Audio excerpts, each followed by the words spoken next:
Hello students, welcome to my channel chemistry learning for students. Students, आज जो हम topic पढ़ने जा रहे हैं वो है Beckmann rearrangement. It was invented by chemist Ernst Otto Beckmann. तो उन्हीं के नाम पे ये अरेंजमेंट है, बेकमैन रीअरेंजमेंट।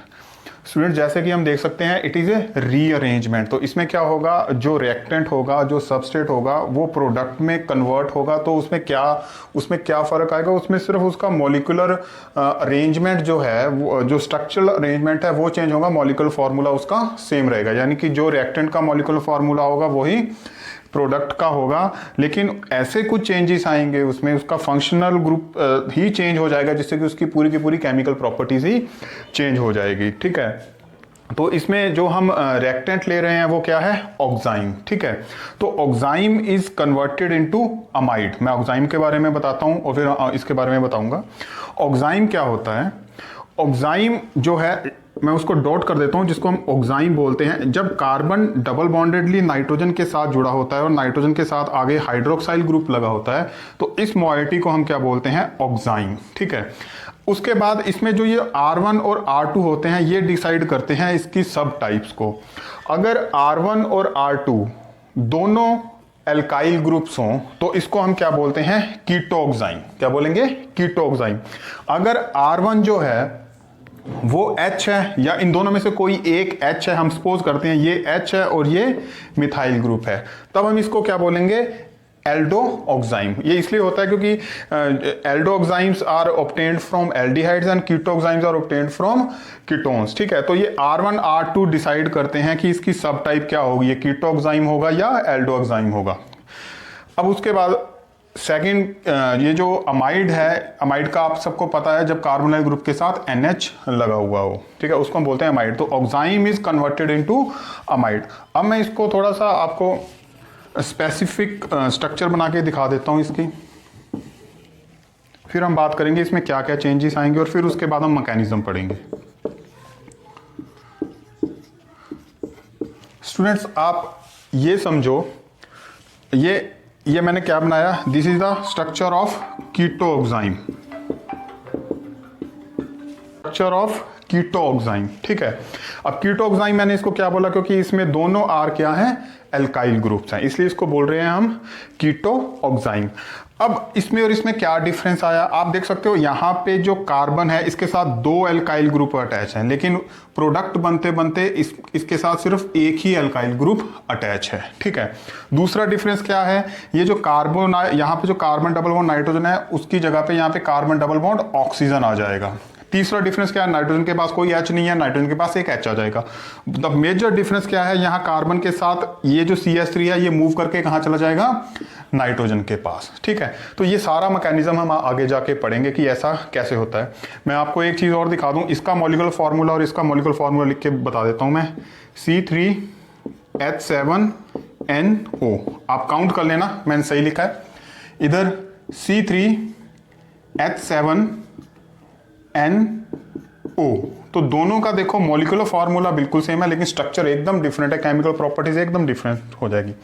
एक लास्ट चीज के बारे में मैं बता दूं कि ये एसिड कैटालाइज रिएक्शन है, एसिड कैटालाइज रीअरेंजमेंट है। तो सल्फ्यूरिक एसिड जो है वो कर क्या रहा है यहाँ पे काम, मैं आपको पिछले लेक्चर में भी बता चुका हूं कि जो सल्फ्यूरिक एसिड होता है ना, वो तीन तरह एक्ट करता है। ऑक्सीडाइजिंग एजेंट की तरह काम करता है, एसिड की तरह काम करता है, और कई बार वो क्या करता है, डिहाइड्रेटिंग एजेंट की तरह काम करता है, डिहाइड्रेटिंग एजेंट। तो यहां भी ये क्या कर रहा है, डिहाइड्रेटिंग एजेंट, यानी कि ये क्या कर रहा है, रिमूवल ऑफ वाटर करवा रहा है।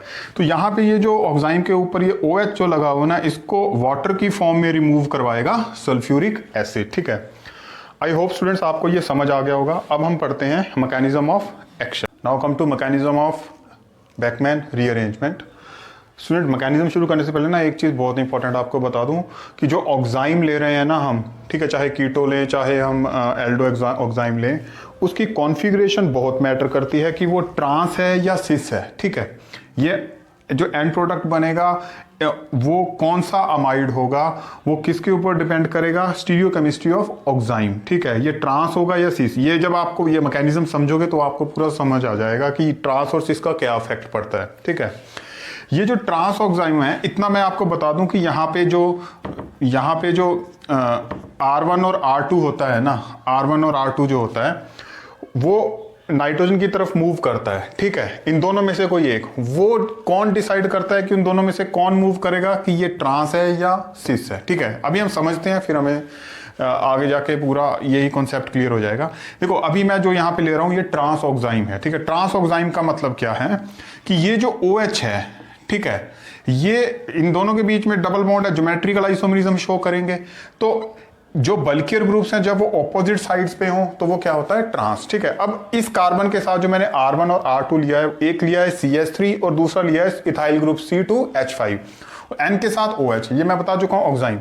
अगर इसमें इन दोनों में बल्कियर ग्रुप कौन सा है, C2H5, ठीक है, और इधर एक ही ग्रुप है कौन सा, OH, ये दोनों एक दूसरे से ऑपोजिट साइड पे है, तो इसको हम क्या बोलते हैं, ट्रांस ऑक्साइम। अगर ये C2H5 ऊपर होता और CH3 नीचे होता तो हम इसको बोल सकते थे it is a cis oxime, लेकिन अभी क्या है, ये ट्रांस, दोनों बल्कियर ग्रुप ऑपोजिट साइड पे हैं, ठीक है। अब ये ट्रांस को लेके चलते हैं। सल्फ्यूरिक एसिड आया, सल्फ्यूरिक एसिड क्या काम करेगा, डिहाइड्रेटिंग एजेंट। इसका मतलब ये प्रोटोन देगा, ये जो ऑक्सीजन है इसके ऊपर पार्शियल नेगेटिव चार्ज रहेगा क्योंकि ये नाइट्रोजन से ज्यादा इलेक्ट्रोनेगेटिव है, इलेक्ट्रॉन अपनी तरफ पुल करके रखता है, ठीक है। इसके ऊपर पार्शियल नेगेटिव चार्ज, ये H पॉजिटिव इसके साथ आया, क्या बना, ये बना OH2। It is a good leaving group, ठीक है, ये गुड लीविंग ग्रुप है, बेस्ट तो नहीं है लेकिन गुड लीविंग ग्रुप है, ये आसानी से निकलेगा।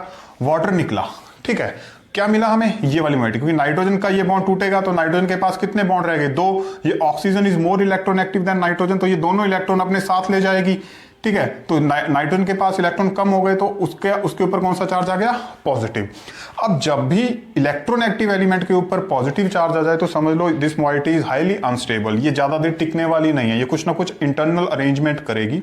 अब इंटरनल अरेंजमेंट क्या हो सकता है, या तो ये जो एल्काइल ग्रुप्स होते हैं, ये हमको पता है कि ये क्या है, दे आर इलेक्ट्रॉन रिच, इनके ऊपर पार्शियल सा नेगेटिव चार्ज हम अपने समझने के लिए शो कर रहे हैं, ठीक है। तो ऑब्वियसली ये क्या करेगा, ये इधर को मूव करेगा, या ये इधर को मूव करेगा, या ये इधर को मूव करेगा। आपने एक चीज समझ लेनी है, ट्रांस कॉन्फ़िगरेशन में जो ग्रुप होगा it is easier for this group to move to the nitrogen. ये जो CH3 होता है इसके लिए इस नाइट्रोजन की तरफ मूव करना बहुत मुश्किल होता है। ये जो ट्रांस में जो ग्रुप होगा इसके लिए आसान रहेगा नाइट्रोजन के पास जाना। तो देखो यहां पे C2H5 ट्रांस पोजीशन पे है, ठीक है, ये ट्रांस पे था ना ये OH से, तो ये जो ग्रुप है सिर्फ ये ही ग्रुप इधर को मूव कर सकता है, ये आपने समझ लेनी है बात। अब देखो C2H5 ट्रांस में था तो ये नाइट्रोजन के साथ आके लग गया। अब नाइट्रोजन के ऊपर पॉजिटिव चार्ज कम होगा तो यहाँ पे कार्बन की वैलेंसी 4 पूरी हो रही थी, एक बॉन्ड टूटा तो इसके ऊपर कौन सा चार्ज आ गया, पॉजिटिव। अब क्या होगा, अब हम इसका हाइड्रोलाइसिस करेंगे। हाइड्रोलाइसिस यानी कि इसमें वाटर भी ऐड किया है हमने, एक्वस सल्फ्यूरिक एसिड। तो अब क्या होगा, इसमें जो OH नेगेटिव है, ठीक है, ये OH नेगेटिव क्या है, ये ऑब्वियसली पॉजिटिवली चार्ज के ऊपर अटैक करेगा, न्यूक्लियोफाइल है तो ये कार्बोकेटाइन के कार्बन के ऊपर अटैक करेगा। जब C2H5 इस नाइट्रोजन के साथ लगेगा तो हमें कार्बोकेटाइन मिलेगा, जनरेशन ऑफ कार्बोकेटाइन होगा। इस कार्बोकेटाइन के पॉजिटिवली चार्ज कार्बन के ऊपर कौन जाएगा, न्यूक्लियोफाइल, ये आके लग गया इस कार्बोकेटाइन के कार्बन के साथ OH। अब लगभग हमारा प्रोडक्ट बन चुका है। उसके बाद क्या होगा, टॉटोमरिज्म। टॉटोमरिज्म का मतलब आपको पता है कि कीटोनिक से इनोल फॉर्म और अल्कोहल से कीटोनिक फॉर्म, उसको हम क्या बोलते हैं, टॉटोमरिज्म। तो ये इंटरनल अरेंजमेंट होगा, ये H मूव करके किधर को जाएगा, ये इलेक्ट्रोनेगेटिव एलिमेंट है, ये इलेक्ट्रॉन अपनी तरफ खींचेगा, ठीक है, इसके ऊपर पॉजिटिव चार्ज, तो ये इलेक्ट्रॉन इधर और फिर इधर, तो क्या होगा, यहाँ पे पाई बॉन्ड आएगा, जैसे पाई बॉन्ड आएगा ये H पॉजिटिव को छोड़ेगा, H पॉजिटिव कहाँ चला जाएगा, नाइट्रोजन के पास, तो ये क्या हो जाएगा, टॉटोमरिज्म।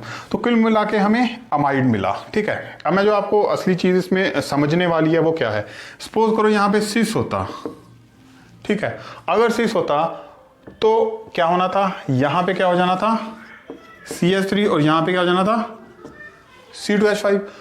तो नाइट्रोजन के साथ यहाँ पे C2H5 की जगह पे क्या लगा होना था, CH3। बस आपने ये बात याद रखनी है कि जो नाइट्रोजन की तरफ जो फंक्शनल ग्रुप मूव करेगा, सॉरी जो एल्काइल ग्रुप नाइट्रोजन के पास जाएगा, जैसे कि यहाँ पे गया नाइट्रोजन के पास, वो कौन सा जाएगा, जो इस OH की ट्रांस पोजीशन पे था, सिस वाला नहीं जाएगा। हो सकता है यहाँ पे सिर्फ हाइड्रोजन हो तो सिर्फ हाइड्रोजन मूव करेगा, ठीक है, तब यहाँ पे NH2 हो जाएगा, ठीक है।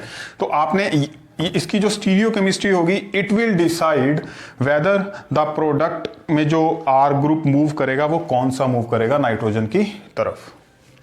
तो स्टूडेंट्स आई होप आपको समझ आ गया होगा। तो